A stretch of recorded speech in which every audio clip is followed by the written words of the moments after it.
Ya Rasulullah salamun alaik ya Rafi'a syani wa daraji.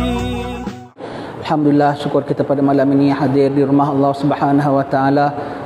Saya ucapkan setinggi-tinggi tahniah kepada yang menganjurkan, iaitu anak cucu Habib Ali yang meneruskan tugas yang penting dan mulia ini, dan juga pihak Masjid Sultan Ismail Batu Fahad ini dengan dibenarkannya acara ini sudah saban tahun di sini. Mudah-mudahan membawa keberkahan untuk umat Islam seluruhnya.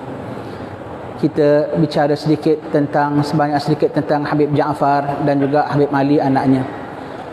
Habib Ja'far, kerana cerita-cerita orang soleh ini tuan-tuan sekalian mengandungi iktibar bagi kita. Dan setiap yang saya dengar cerita ini adalah saya dengar sendiri daripada orang yang berjumpa kepada mereka ini dengan cerita-ceritanya. Sama ada saya dengar sendiri daripada Habib Alinya ataupun dengar orang yang bercerita yang bertemu dengan mereka itu. Habib Ja'far sebelum lahir, maka ayah ibunya berbincang kalau anak kita lahir nak diberi nama apa. Maka ibunya mengatakan kami akan beri nama dia Ja'far. Abahnya mengatakan tak boleh Ja'far, kita tidak ada nama keluarga Ja'far. Sebab menjadi adat orang beri nama anak yang pesulung Abdullah, kemudian Muhammad, kemudian Abdul Rahman, nama atuk sebelah ibu begitu. Kata abahnya keluarga kita tak ada nama Ja'far. Maka ibunya bilang nama anak kita nak kita namakan Ja'far. Baik, maka mereka bertaruh. Kalau ini baby lahir sudah ada gigi, nama dia Ja'far. Ibu dia bilang, betul Habib Ja'far lahir sudah ada gigi. Dari kecil dah nampak keistimewaannya lain daripada anak-anak lain. Maka Habib Ja'far, kecilnya Habib Ja'far di Seun. Pernah satu hari Habib Ja'far nak masuk bilik air. Ada seorang berada dalam bilik air. Dia ketuk semau-maunya, keluar cepat aku nak masuk. Maka orang tahan, jangan begini, ada orang di dalam, jangan. Seboleh-boleh dia ketuk. Maka siapa yang keluar daripada toilet tu? Habib Ali bin Muhammad bin Hussein Al-Habsyi, Sahibul Maulid. Jadi dia keluar tengok, ini anak siapa ni? Ketuk-ketuk pintu, ketawa Habib Ali tengok budak ini yang ketuk-ketuk pintu, diusap kepalanya, didoakannya. Habib Ja'far, begitu istimewanya. Habib Ja'far, menurut guru-guru kami yang di sana ya, Habib Ja'far saya pernah pergi rumahnya yang di tepi Rubat Tarim tu. Rumahnya lebih kurang macam rumah Habib Ali, cuma kecil sedikit lagi. Dia punya tempat tidurnya itulah tempat tidur yang cukup kecil-kecil saja. Rumahnya Habib Ja'far setiap hari sembelih kambing, kalau tidak seekor, 2 ekor. Zaman orang tengah susah-susah makan di Tarim, dia beli orang senantiasa beri orang makan nasi. Orang nak dapat beras pun susah, tapi beliau kasih orang nasi. Tetapi rumahnya sendiri, pintu toiletnya tak ada daun pintu. Hanya tabir sahaja zuhudnya. Tabirnya pun bukan daripada kain, daripada goni sahaja. Tapi setiap hari sembelih kambing. Kalau kambingnya kambing di Tarim, kambing di Batu Fahad, kambing dahulu, kambing sekarang kambing lah. Seekor kambing, kadang-kadang 2 ekor kambing berikan orang makan Habib Ja'far. Habib Ja'far begitu ya. Pernah seketika juga tadi kita dengar Habib Ja'far seorang minta Habib Ja'far ada bela kuda. Habib Ali selalu masa-masa di Tarim kasih makan kuda abahnya dahulu. Maka Habib Ja'far minta seorang bikinkan tapak kudanya tu, horse show-nya tu, tapak kuda. Maka seorang ni dah siapkan bikin tapak kuda, diberikan Habib Ja'far, ini tapak kudanya. Habib Ja'far tanya berapa hadiah, berapa upahnya. Bilang apa yang Habib Ja'far suka nak berilah. Maka Habib Ja'far bilang, kalau gitu aku suka nak beri kau kuda ini. Orang bikinkan tapak kuda, dia hadiahkan kudanya. Maka orang ni ambil kudanya. Dia ambil kudanya, tengok dia punya sifat murah. Sebab orang bilang apa yang kau suka, dia suka kuda. Maka kuda yang diberikannya. Kuda tak ada banyak cerita, terus dia serahkan kuda. Orang ni pun ambil kuda, bawa balik. Dia tengok kuda ni berapa hari, makan lebih banyak pada aku. Macam mana aku nak tanggung ini kuda? Dia jadi satu pening. Kemudian datang pula seorang saudagar dari luar, masuk kota Tarim. Dia tengok ada kuda. Dia tahu Habib Ja'far ni minat kuda. Maka dia tanya fulan ini, berapa harga kuda? Aku pun tak tahu harga kuda. Dia tak pernah jual beli kuda. Dia kasih dengan harga yang cukup elok sekali. Ini kuda, ambillah harga sekian-sekian. Dan ini kuda diambil Habib Ja'far, aku hadiahkan kau kuda. Kuda dia balik pada Habib Ja'far. Subhanallah. Ini Habib Ja'far bin Ahmad punya cerita ya. Di antara kasyaf-kasyafnya Habib Ja'far, berkata guru kami Habib Husin bin Umar Al-Haddad ya. Habib Husin dahulu, Habib Husin macam pada habaib kita dengan jubah serbannya. Tapi Habib Husin berkata sampai satu hari yang menanggalkan aku daripada pakaian cara begini ialah Habib Ja'far guruku. Husin, sudah sampai waktunya kau masuk departmen lain, wali majzub, ya, sebagaimana kita ketahui Habib Husin itu. Dan berkata Habib Husin Al-Haddad ini, dalam antara guru-guruku yang aku pernah ngadap, tidak aku nampak yang kasyafnya macam Habib Ja'far. Kalau dah bertanya kepada seseorang yang dia baru kenal, baru jumpa, dia bertanya, wahai fulan, kenapa engkau melakukan sedemikian? Tidak Habib, dia cuba nafikan. Jangan begitu, pada waktu sekian, hari sekian, dengan sekian, apa engkau buat, very detail, sampai orang tu bilang, ini kau merasa aib bukan? Dan apa yang aku cakap ni ada sebetulnya arahan untuk menembus aibmu di akhirat nanti. Tobat kamu. Dan pernah sampai kepada kami juga almarhum Habib Mastur Al-Indrus, Imam Masjid Sagaf. Habib Mastur jadi Imam Masjid Sagaf zaman Habib Ali ziarah tarim, Habib Mastur imamnya. Habib Mastur lihat Habib Ja'far seluk wang, macam kita dengar Habib Nagib kata tadi, seluk wang kasih, seluk wang kasih. Berkata dalam hati saja Habib Mastur, kalaulah aku dapat macam Habib Ja'far, alangkah baiknya. Anak aku ramai, nak bayar bil, nak macam-macam perkara hutang nak bayar. Begitu dia cakap dalam hati, Habib Ja'far pandang dia, wahai anakku Mastur, kau yang kan senang nak dapat ini. Kalau kau diuji macam aku pun kau tak boleh tertanggung, tak boleh tertahan juga. Habib Ja'far, ya, Habib Ja'far dia punya keadaannya begitu, dan dia mengajar di Rubat Tarim bersamalah dengan para alim ulama Tarim. Selalu disebut oleh Habib Salim Syatiri majanan, free of charge. Tidak ada gaji, tidak ada lawan salau satu sen. Daripada tangan mereka keluar mufti-mufti di seluruh rantau. Keluar mufti-mufti di seluruh rantau. Begitu mereka punya lillahi ta'ala. Masih ada orang yang begitu. Dan Habib Ja'far kemudian berpindah ke Jawa, mengajar di Jawa sebagaimana kita tahu, sehingga Habib Ali lahir di Jawa. Maka anaknya Habib Ali ini pulaknya, Masya Allah, di mana tumpahnya kuah kalau tidak ke nasi. Tawaduknya dan zuhudnya tadi sebahagian ceritanya kita cerita sebelum maghrib. Habib Ali bin Ja'far, pada malam ni saya nak cerita sedikit 3 perkara saja. Nombor 1, kecerdasan dan kepintaran Habib Ali. Kedua, kesabaran Habib Ali. Dan yang ketiga, kita lihat lagi rampaian-rampaian sedikit. Kecerdasan Habib Ali. Beliau datang ke tanah Melayu kita ini pada usianya lebih kurang 8 tahun, 10 tahun. Tapi dia punya memory, dia boleh ingat tahun sekian, hari sekian, rumah jalan lorong Gelang Road nombor sekian, rumah nombor sekian, Habib Fulan datang. Dia boleh ingat secara detail, dia masih boleh ingat 80 tahun punya cerita dahulu. Kemudian dia cerita, abah aku suruh beli ubi kentang di Singapura. Aku beli ubi kentang Singapura pakai kati dan pakai ringgit mata wangnya. Dan di Jakarta pakai pound dan pakai rupiah. Jadi aku tak tahu nilai. Budak 10 tahun ada kira begitu ke? Aku nak kira macam mana berbanding kentang di Singapura dan kentang di Jakarta. Ini kita tengok kecerdasan Habib Ali, ya. Maka dia bilang dia convert daripada kati to pound. Siapa boleh convert to kati to pound sekarang tanpa calculator? Dia dengan begitu dia convert from kati to pound. Berapa kati to pound, pound to kati, bukan gram tau, kati to pound. Dan dia convert antara rupiah dengan ringgit, dia pakai common mata wang, common currency, Indian rupee. Indian rupee berapa berapa rupiah, Indian rupee berapa ringgit. Maka kesimpulan dia tolak terdepan kita, dia tolak campur bagi dan begitu. Kesimpulannya, ubi kentang di Singapura pada tahun 38 harganya 4 kali lebih mahal pada ubi kentang di Jakarta. Ya, tukuan dia. Tak dengar ya. Ya. Kasih. Itu kecerdasan Habib Ali. Seorang lagi kita dengar ada seorang Habib kita datang dari Indonesia, baru pulang daripada hadir ijma' tabligh di Bangladesh. Beliau mengatakan, saya baru hadir ijma' tabligh di Bangladesh yang dihadiri oleh 9 juta orang. Dan kemahnya sekian kilometer besarnya. Selang berapa hari saya hadir di rumah Habib Ali cerita, fulan ada datang sama saya. Oh, dia pun jumpa sama saya, Habib. Tapi saya di situ ada satu kiraan yang tak tally, dia bilang. Dia buat hisap, dia bilang kira-kira, dia bilang, kalau 9 juta lebih ramai pada Arafah, kemah sekian tak cukup. Jadi kami rasa bilangan kemah yang dicakap tepat, bilangan angka tak tepat. Kerana istilah. Setengah tempat sebut juta, setengah tempat sebut puluh ribu. Tapi kalau 90 ribu makul, dia bilang masuk akal. Maka dia calculate. Terus Habib Ali jadi event planner. Satu orang berapa square meter, untuk taruh beg berapa square meter, untuk lorong jalan berapa square meter, untuk mereka duduk sembahyang Jumaat dan tempat makan berapa square meter dan begini-begini. Maka yang disebutkan sekian kilometer untuk sekian kemah cukup untuk 90,000 orang.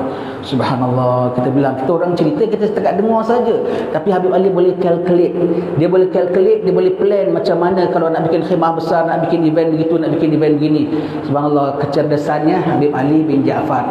Dia bukan hanya orang tua duduk di kampung sahaja, dia bukan orang tua yang hanya kira tasbih, memang pahala besar, tetapi dia punya brilian dia tu, kalau dia nak jadi apa kedudukan dunia, rasanya dia boleh capai. Tetapi dia tolak yang sedemikian tu Habib Ali bin Jaafar. Kesabaran Habib Ali bin Jaafar.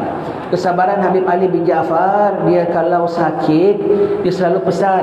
Lepas itu kita bilang ya, adat orang-orang saleh, tuan-tuan sekalian, adat orang-orang saleh, kalau adat bagi orang-orang kita, kalau sabar, kalau dapat nikmat, syukur. Kalau dapat ujian, sabar. Betul tak? Tetapi orang-orang saleh mereka lain. Kalau dapat nikmat, mereka sabar. Kalau dapat ujian, mereka syukur. Begitu mereka. Maka salah satunya lah Habib Ali bin Jaafar. Selalu Habib Ali pesan, tuan-tuan boleh pakai ini, tuan-tuan sekalian. Habib Ali berkata, kalau kita sakit, jangan segera merawat sakit kita. Nikmati sakit itu selama 3 hari dahulu. Disuruh nikmati sakit itu 3 hari. Badan boleh rasa demam, boleh menggeletar, boleh sakit. Nikmati sakit itu, renung kebesaran ciptaan Allah pada tubuh badan kita 3 hari dahulu. Dia bilang, kita, Allah Ta'ala cipta kita boleh demam, Allah Ta'ala cipta suhu kita boleh naik. Kita bikin bangku ni pun tak boleh demam, kata Habib Ali. Kita bikin bangku tak boleh demam pun bangku ni. Selamanya begini-begini. Allah cipta kita, jadi dengan kita punya demam, kita renung kebesaran Allah, nikmati sakit itu selama 3 hari. Dan apabila tidak sembuh selama 3 hari, barulah takut kalau melarat, nak berubat, ubatlah. Kalau sembuh, sembuhlah, begitu. Dan beliau ada menanggung sakit dan dah tua. Ni terus terang saya cakap, selama ini saya belum pernah jumpa seorang yang kalau demam panasnya macam Habib Ali. Pernah kita datang salam, dia punya panas macam cerik panasnya. Macam cerik panas. Habib demam, Habib anak demam, tapi tahan, tak nak rawat. Sebab apa? Dia bilang, kalau sampai melarat betul, membahayakan nyawa, wajib bagiku. Tetapi kalau tidak, aku lebih rela untuk tahan. Beliau mengatakan, beliau rela lagi untuk tahan. Sabar, sangat-sangat sabar. Dia punya menahan akan sakitnya itu, Habib Ali bin Jaafar, dengan kehidupannya, ya. Dan di antara lagi sifat-sifat Habib Ali bin Jaafar adalah kejujurannya yang teramat sangat dan mengalahnya. Bagaimana kita tahu Habib Ali bin Jaafar meniaga kain batik di Pasar Batu Pahat. Dia ambil dari Singapura, Gelang, kemudian datang jual.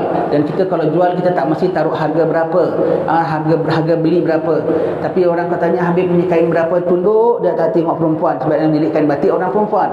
Saya beli kain batik RM3, saya jual RM3 5 sen. Setuju? Kalau setuju belilah, tak setuju tak apa. 5 sen untungnya saja. 5 sen untungnya, itu pun minta setuju tak setuju. Kalau tak setuju tak apalah. Begitu Habib Ali. Dan kerap kali beliau kena langgar dengan kenderaan. Yang ada kita dengar cerita kereta, kadang-kadang lori pun. Tetapi setiap kali dilanggar orang, beliau yang gagahkan dirinya, dia yang minta maaf dulu. Minta maaf, saya yang salah jalan. Kalau saya tak salah jalan, awak tak sampai langgar saya. Dah awak ada banyak kerja, nanti kena marah dengan tokek, lekas pergi. Berdarah-darah, belum orang darah balik. Tu Habib Ali bin Jaafar kita. Orang dengan dia yang minta maaf. Satu lagi, Habib Ali akhlaknya yang begitu mulia. Kalau orang mengadu sama dia, ya Habib Ali, apa saya sakit begini, saya bukan tukang ubat, saya tak pandai ubat. Apa nanti ditanya, apa awak sakit? Tengok ya, kalau orang minta doa, dia minta orang doakan dia balik. Kalau orang sakit, nanti dia bilang, sakit apa sekian-sekian, kau pergi parit sekian, ada sengse Cina sekian, pandai mengubat.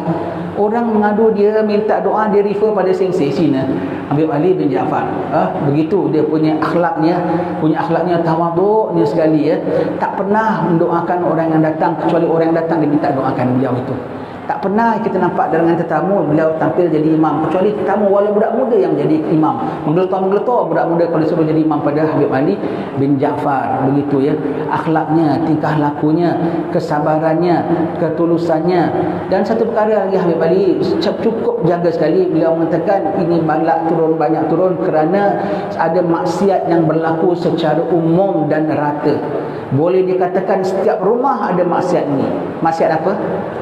bukan judi, bukan arak. Tiap-tiap rumah ada begitu. Maksiat derhaka pada orang tua.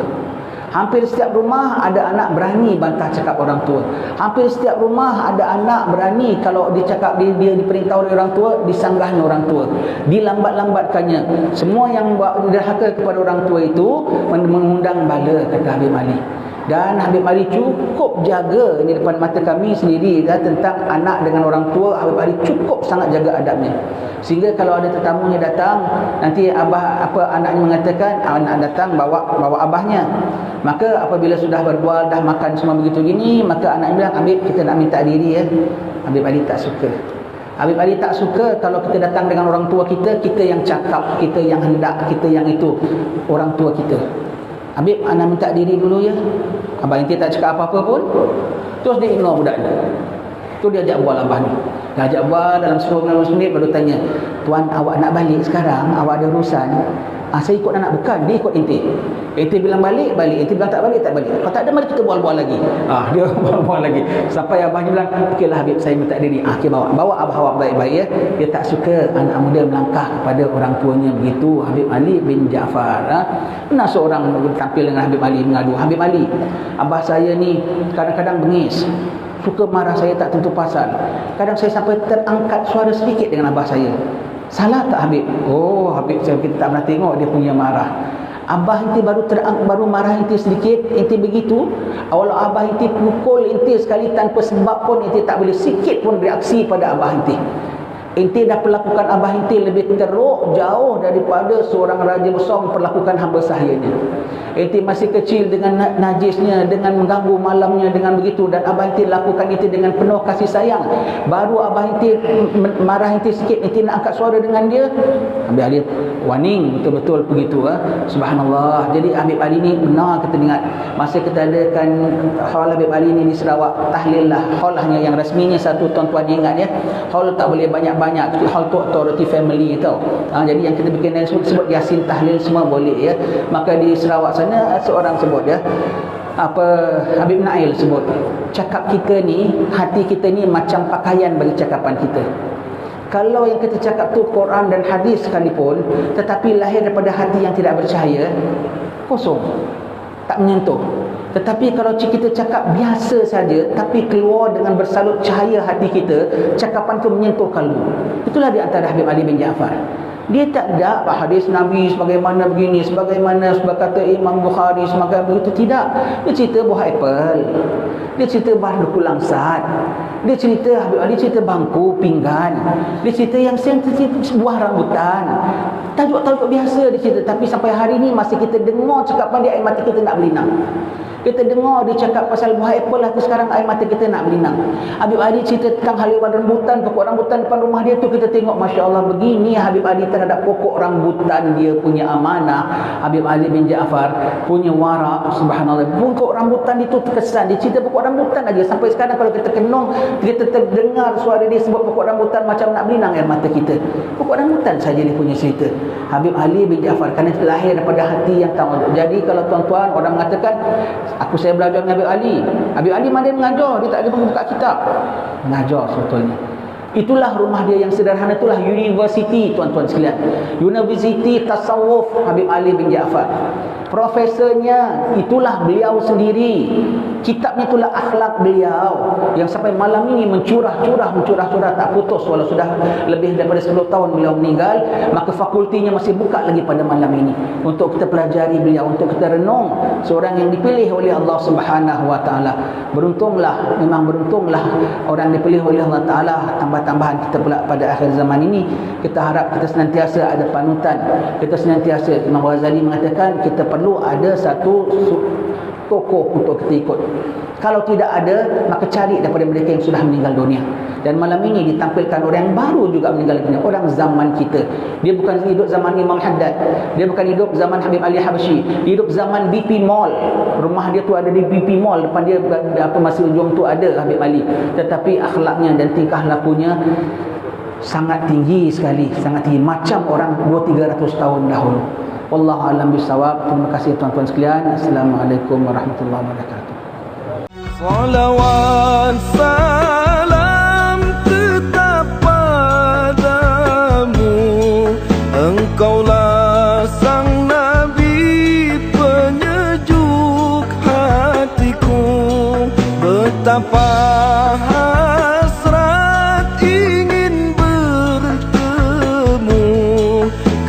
semua selalu rindu. Allahu Rabbi, ku mohon doa, ampuni salah dan juga dosa. Jadikan kami insan yang mulia, hati yang ikhlas serta bertakwa. Kumpulkan kami dan keluarga